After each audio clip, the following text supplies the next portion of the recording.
আমার লেখাপড়া করার খুবই ইচ্ছা ছিল, কিন্তু আমার শাশুড়ি তা চাইত না। আমি লেখাপড়া করি এটা আমার শাশুড়ি সহ্য করতে পারত না। আর তাই শ্বশুরকে একদিন আমার শাশুড়ি কানে কানে কি যেন বলে। তারপর শ্বশুর আব্বা একদিন আমার সাথে যা করেছিল তা কোনো মেয়ের পক্ষে মেনে নেওয়া সম্ভব না। তাহলে পুরো ঘটনাটি বলি। আপনার মেয়ে পড়াশোনা করতে পারলে আমি কেন পারবো না? নতুন বউয়ের এমন কথা শুনে চমকে যায় শাশুড়ি। তারপর বলে, তুমি এই বাড়ির বউ আর সে এই বাড়ির মেয়ে। তার সাথে নিজের তুলনা করতে গেলে চলবে না বৌমা। আর নতুন বিয়ে হতে না হতেই এমন মুখের উপর কথা বলছো। এখনো দিন বাকি আছে, না জানি তখন কি করবে। ইকরা তখন বলে, যদি পড়াশোনা নাই করতে দিবেন তাহলে বিয়ের আগে কেন বলেছিলেন যে বিয়ের পর মেয়ে পড়াশোনা করতে পারবে? ইকরার শাশুড়ি তখন বলে, এটা তো এমনিতেই মুখের কথা বলেছিলাম। যদি না বলতাম তাহলে কখনো এই বিয়ে করতে না। আর বাড়ির বউদের ঘরে মানায়, কিন্তু বাড়ির বাহিরে মানায় না। ইকরা তখন বলে, মিথ্যা প্রতিশ্রুতি দেওয়া ঠিক না। আপনার মেয়ে যদি এই বাড়িতে থেকে পড়াশোনা করে তাহলে আমাকেও সুযোগ দিতে হবে। আমি তোমাকে আগেই বলেছি বাড়ির বউদের মেয়েদের সাথে তুলনা করতে নেই। ইকরা তখন মুচকি হেসে বলে, আপনিই না বলেছিলেন আমাকে এই বাড়ির মেয়ের মতো রাখবেন? তাহলে কি সবকিছু মুখের কথা ছিল? ছেলের বউয়ের কথায় বিরক্ত হয়ে চলে যায় ইকরার শাশুড়ি। আর বলে, যা বলার অসীমের সাথে বলবে। আমি আর কিছু বলতে চাই না। রাতে অসীম অফিস থেকে বাসায় ফিরলে, আজ যা যা হয়েছে সব বলে ইকরা। কথা শেষ হলে অসীম বলে, মা যা বলেছেন সব তো ঠিক বলেছে। তুই এই বাড়ির বউ, এখন এসব পড়াশোনার কথা বলা মানায় না তোমাকে। তোমার সংসার সামলাবে, এখন পড়াশোনা করার প্রয়োজন নেই। ইকরা তখন বলে, আমি পড়াশোনা করতে চাই, আর কিছু না।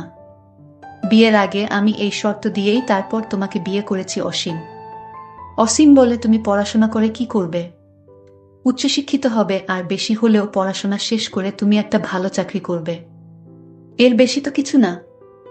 আমি পড়াশোনা করতে চাই। চাকরি করব নাকি করব না এটা পরে দেখব। নাইম বলে, এত কিছু দরকার নেই। আমি তো আছি। এমন তো না যে আমি ভালো কোনো চাকরি করব না। তোমাকে অভাবে রেখেছি। ইকরা তখন চোখের কোণে জল নিয়ে বলে, আমার বড় বোনকেও তার স্বামী একই কথা বলেছিল। আমার বড় বোন আমার থেকেও বেশি মেধাবী ছিল। অভাবের সংসার, বড়লোক পরিবার দেখে এসএসসি পরীক্ষার সময় বিয়ে দিয়েছিল। স্কুলে অনেক সুনাম ছিল, সকল টিচার বলতো হুমায়রা অনেক ভালো ছাত্রী আর মেধাবী ছাত্রী, এই স্কুলে কখনো দেখেনি এমন ছাত্রী। কিন্তু এসএসসি পরীক্ষার সামনে করে বিয়ে হয়ে যায়। বিয়ের পরে আমার বোন বলেছিল পড়াশোনা করার দরকার নেই। ঠিক এমনি প্রতিশ্রুতি দিয়েছিল, কিন্তু আজ আমার বোন ঘরে বসে আছে। ডিভোর্স হয়ে গেছে। কোলে 3 বছরের একটা সন্তান। যদি ঠিকমতো পড়াশোনা করতে দিত তাহলে মানুষের বিভিন্ন কথা শুনতে হতো না। সবকিছু নিজেই গুছিয়ে নিতে পারত। অসীম তখন বলে, তোমার কি মনে হয় আমাদের সম্পর্ক একদিন নষ্ট হয়ে যাবে? আমি জানি না কি হবে। তবে এতটুকু জানি, সম্পর্ক গড়তে অনেকটা সময় লাগলেও ভাঙতে কিন্তু 1 মিনিট যথেষ্ট। আমার আপুর সাথে যা হয়েছে তারপর থেকে আমি আর কাউকে বিশ্বাস করি না। অসীম বলল, আচ্ছা ঠিক আছে, আস্তে আস্তে বিশ্বাস হয়ে যাবে। এটা বলে অসীম চলে যেতে চাইল। দরজা থেকে বাহির হওয়ার সময় পিছন থেকে ইকরা বলল, দাঁড়ান।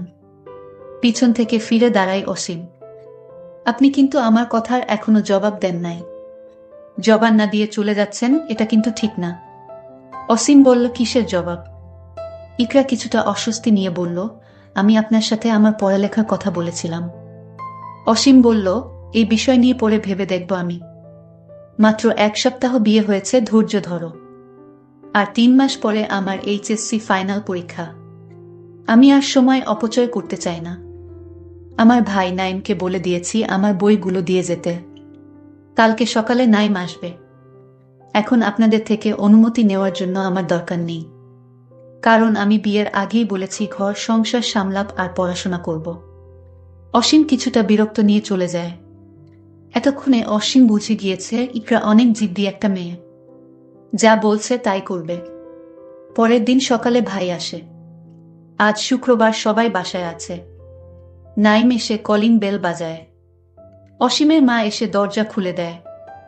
নাইমের হাতে বড় একটা ব্যাগ দেখে বলে, এই ব্যাগের মধ্যে কি আছে? নাইম বলে, আপুর ফাইনাল পরীক্ষা 3 মাস পরে। তাই বইগুলো দিতে আসলাম। এই কথা শোনার পরে অসীমের মায়ের মাথা গরম হয়ে যায়। তারপর অসীমের সামনে এসে বলে, তুই কি অনুমতি দিয়েছিস পড়াশোনার জন্য? না, আমি কিছু বলি নাই পড়াশোনা নিয়ে। ইকরা বলে দিয়েছে পড়াশোনা করার জন্য কারোর অনুমতি নেওয়ার দরকার নেই। আর বিয়ের আগে পড়াশোনার জন্য অনুমতি দেওয়া হয়েছে। তাহলে এখন আর সমস্যা কিসের? সমস্যা আছে, তুই বুঝবি না। বুকে মাথার উপর তুলে রাখা যাবে না। আজ তোর কথা শুনে নাই, কালকেও শুনবে না। এভাবে আস্তে আস্তে তোর কথায় কোনো পাত্তা দিবে না। ইকরা এসে ভাইকে রুমের মধ্যে নিয়ে গিয়ে শরবত খেতে দেয়। অনেক রোদের মধ্যে আসছে, মুখটা একদম পুড়ে গিয়েছে। ক্লাস 9-এ পড়ে। অসীমের মা বলে, তুই দাঁড়া, আমি মজা দেখাচ্ছি। বইসহ এখনই আমি ওর ভাইকে বিদায় করে দিচ্ছি। অসীম বলে, না মা, এমন কিছুই করবে না। চলেই যখন এসেছে, কোনো ঝামেলা করবে না তুমি। নতুন বিয়ে হয়েছে, এটা যদি ইকরার বাবা মা জানে তাহলে একটা সমস্যা সৃষ্টি হবে, আর ডিভোর্সও হয়ে যেতে পারে। এখানে মান সম্মানের একটা বিষয় আছে। নাইম ওর বোনকে বলে, আপু, তোর শাশুড়ি তোর পড়াশোনার অনুমতি নিয়ে কি বলছে? আগেই তো বলা হয়েছে তুই বিয়ের পর পড়াশোনা করতে পারবি। নাইম ওর দুলাভাইয়ের সাথে বাইরে গিয়েছে, তখন ইকরার শাশুড়ি এসে বইয়ের ব্যাগটা নিয়ে চলে যায়। ইকরা বাধা দিতে চাইলে ধাক্কা মেরে পাশে ফেলে দেয়। ইকরা মাথায় প্রচণ্ড আঘাত পায়। ঠিক তখনই রুমে তার শ্বশুর অবস্থিত ছিল। শ্বশুর তাকে হাসপাতাল নিয়ে যায় এবং ব্যান্ডেজ করে বাসায় চলে আসে। আমার শ্বশুরকে আমার শাশুড়ি ডাক দিলেন, এইদিকে আসেন, কথা আছে আপনার সাথে। শ্বশুর তখন ডাক শুনে চলে গেলেন। আমার শাশুড়ি আমার শ্বশুরকে কানে কানে কি যেন বললেন। আমি শুনতে পাইনি। আমার কেন জানি আমার শ্বশুরকে সন্দেহ হলো। আমার শাশুড়ি কার পড়া পেয়ে শ্বশুর আগের মতো আমার সাথে তেমন ভালোভাবে কথা বলে না। অসীম রাতে বাড়িতে ফিরল, তখন তার মাথায় ব্যান্ডেজ দেখে বলল, কি হয়েছে তোমার, ব্যান্ডেজ কেন তোমার মাথায়? আপনার মা আমাকে ধাক্কা মেরে ফেলে দিয়েছে, আমি আমার ভাইয়ের কাছ থেকে বই নিয়ে পড়তে বসলাম তাই। আমি আগেই বলেছি তুমি এসব পড়াশোনা এখন বাদ দাও, কি হবে এত লেখাপড়া করে। এই কথা বলে অসীম বলল, আমার একটা চাকরি হয়েছে শহরে, তাই আমি আগামীকাল চাকরিতে চলে যাব। আমি তোমার সকল খবর ফোনে নিব। মায়ের সাথে ঝগড়া করবা না। তোমার যা কিছু লাগে আমাকে ফোনে বলবা, আমি সব তোমাকে দিব। আমার কিছুই দরকার নেই, কত স্বপ্ন ছিল লেখাপড়া করার, আপনি এটাই যখন দিতে পারলেন না, তাহলে আমার আর কিছুই চাওয়ার নেই। অসীম বলল, আমি আগে চাকরিতে জয়েন দেই, তারপর দেখা যাবে। পরদিন সকালে সবার কাছ থেকে বিদায় নিয়ে চলে গেল আমার স্বামী অসীম। এইদিকে শাশুড়ির কান পড়া পেয়ে আমার শ্বশুর যেন কেমন হয়ে গেছে। আমার দিকে তার শ্বশুর সবসময় এক অন্যরকম দৃষ্টিতে চেয়ে থাকে আর বলে, বৌমা চিন্তা করো না, সব ঠিক হয়ে যাবে। এখন আমি আমার স্বামীর রুমে একা ঘুমাই। একদিন রাতে আমার রুমে আমি একটা অদ্ভুত শব্দ পেলাম, মনে হয় কে যেন আমার রুমে হাঁটছে। আমি এই শব্দ শুনে ঘুম থেকে উঠে দেখলাম কেউ নাই আমার রুমে। এটা তো শহরের বাড়ি, আর এখানে তো কোনো ভূত থাকার কথা না। তাহলে কে আমার রুমের পাশে ছিল? আমার মনে মনে সন্দেহর সৃষ্টি হলো। এটা কি হতে পারে, মানুষ না অন্য কিছু? এসব ভাবতে ভাবতে আমি ঘুমিয়ে পড়লাম। ঘুমের মধ্যে আবার আমি আমার রুমে একটা শব্দ পেলাম, শব্দটা হাঁটার। মনে হয় আমার রুমে কেউ হাঁটছে। দেখলাম আমার রুমে কেউ নাই। আমার মনে হয় আমি দুঃস্বপ্ন দেখেছি। আর ঘুম হলো না। সারা রাত জেগে রইলাম। এরপর দিন আমি আবার ঘুমাতে গেলাম। ঠিক তখন রুমের জানালা দিয়ে লক্ষ্য করলাম কে যেন আমাকে লক্ষ্য করছে। আমি দেরে গেলাম, জানালার কাছে গিয়ে দেখলাম কেউ নাই, তবে কিছুটা যেন আমার সুরের মতো আন্দাজ করলাম। তাহলে কি আমার সুর? না, এখানে সুর আসবে কেন? আমি একটা দুশ্চিন্তার মধ্যে পড়ে গেলাম। আসলে আমার সাথে এমন হচ্ছে কেন? এর মধ্যে শাশুড়ির ডাক পড়ল, বুমা কোথায় তুমি? এত সময় ঘুমালে হবে। আমার শাশুড়ি বলল, কে নাও মা, অনেক বেলা হয়েছে। শাশুড়ির আদর যেন উদলে পড়ছে। এই তো কতদিন আগে শাশুড়ি আমার ধাক্কা দিয়ে মাথায় আঘাত করে, আর আজ তার এত দরদ কোথায় থেকে এলো? আমার শাশুড়িকে কেমন যেন এক সন্দেহ হলো।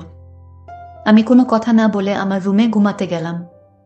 পরদিন সকালে ঘুম থেকে উঠে আমি যখন নাস্তা করতে বসি, তখন আমায় ডাক দিল আমার শ্বশুর। আমি শ্বশুরের রুমে গিয়ে দেখি শ্বশুর নেই।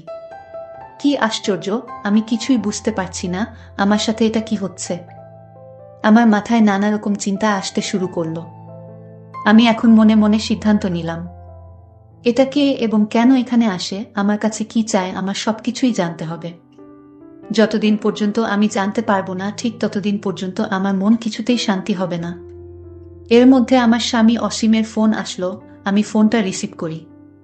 আমার স্বামী আমায় বলল, কেমন আছে? আমি বললাম, ভালো, তুমি কেমন আছো? ভালো। আচ্ছা, তোমার কোনো সমস্যা হয়নি তো? মা বাবার সাথে মিলেমিশে থেকো, ঝগড়া করো না। আর তোমার কিছু লাগবে? আমি বললাম, না, কিছু লাগবে না। যদি লাগে তাহলে আমি বলবো।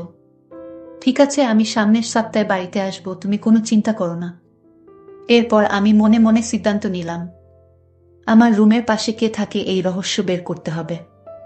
আর কিভাবে ধরা যায় তার জন্য ঘরের দরজার কাছে, অর্থাৎ যেখানে সে পা রাখে, সেখানে আমি পায়ের চাপ নেওয়ার জন্য বা জুতার চাপ নেওয়ার জন্য আমি একটু মাটি পানির সাথে ভিজিয়ে কাদা করে ঘরে যেভাবে মোচন করে, ঠিক সেইভাবে রুমের নিচের জায়গাটায় কাদা দিয়ে মোচন করে দিলাম।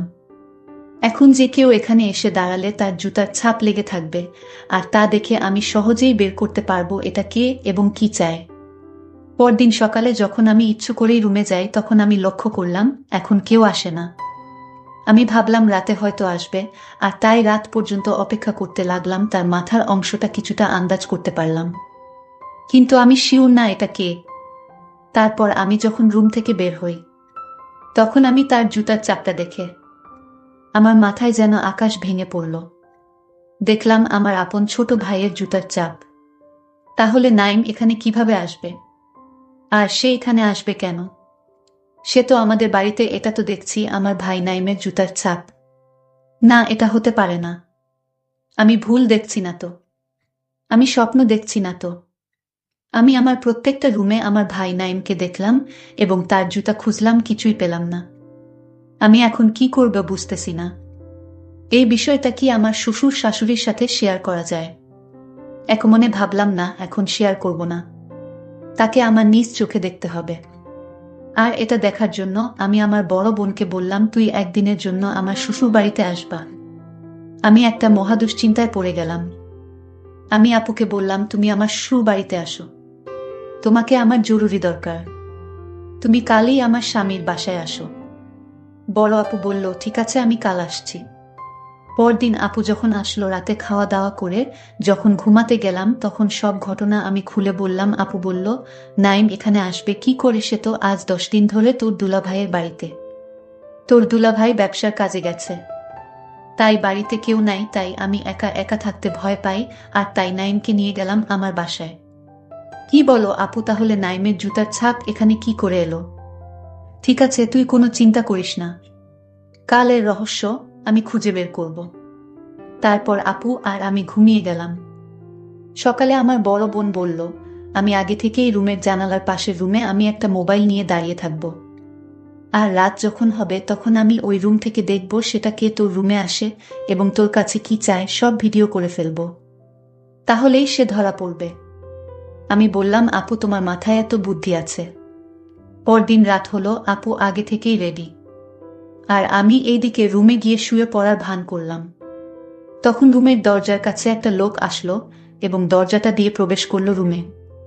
সেটা আপু দেখতে পেল এবং কয়টা ছবি তুলে ফেলল। ছবিতে যে লোকটি ছিল তা দেখে আমি অবাক হয়ে গেলাম। সেটা আর কেউ না, এটা হলো আমার শ্রদ্ধেয় শ্বশুর আব্বা।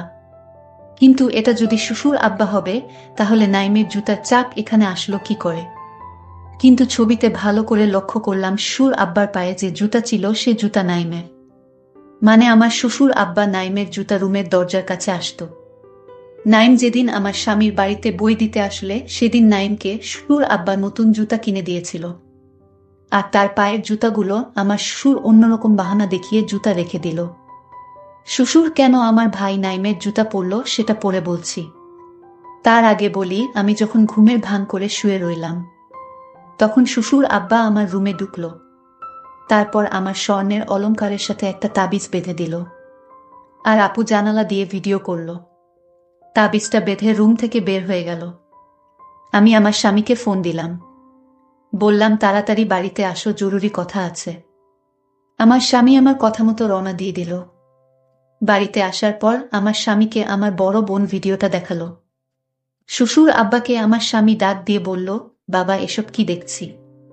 তুমি আমার স্ত্রীর অলংকারের সাথে তাবিজ বাঁধলা কেন? বাবা তখন সব বলে দিল, আমার কোনো দোষ নেই বাবা, সব দোষ তোর মায়ের। তোর মা আমাকে একটা তাবিজ দিয়ে বলল, তুমি বৌমার গলায় তাবিজটা পরিয়ে দিও, তাহলে বৌমা এসব পড়াশোনার কথা ভুলে যাবে। আর এমনও হতে পারে তার স্বামীর প্রতি হিংসা বেড়ে যেতে পারে এবং তাকে ডিভোর্স দিয়ে চলেও যেতে পারে। তোর মায়ের তোর স্ত্রীকে পছন্দ হয়নি, সে নাকি মুখের উপর কথা বলে আর তাই জাদু করার সিদ্ধান্ত নেয়, যেন সে এই বাড়ি থেকে চলে যায় স্বেচ্ছায়। বাবা তোমরা একাই থাকো এ বাড়িতে, আমি আমার স্ত্রীকে নিয়ে এ বাড়ি থেকে চিরদিনের জন্য চলে যাচ্ছি। বুক ভরা কষ্ট নিয়ে বাড়ি থেকে শহরে চলে এলাম। কিছুদিন পর আমার মা বাবা আমার কাছে গিয়ে বলল, বাবা আমি চেয়েছিলাম বোমা সারাদিন বাড়িতে থাক, আমি চাই না বোমা লেখাপড়া করে চাকরি করুক, এতে বাড়ি শূন্য শূন্য লাগবে, আমার গল্প করার মতো কেউ থাকবে না। আর এই জন্য জাদু করেছিলাম যেন বোমা লেখাপড়ার কথা ভুলে গিয়ে সংসারে মনোযোগ দেয়। চলো বাবা বোমাকে বাড়িতে নিয়ে যাই। আমি মায়ের কথা ফেলতে না পেরে আমি আবার সেই বাবার বাসায় ফিরে আসলাম। বন্ধুরা, গল্পটি কেমন লাগলো তা অবশ্যই কমেন্ট করে জানাবেন। ধন্যবাদ।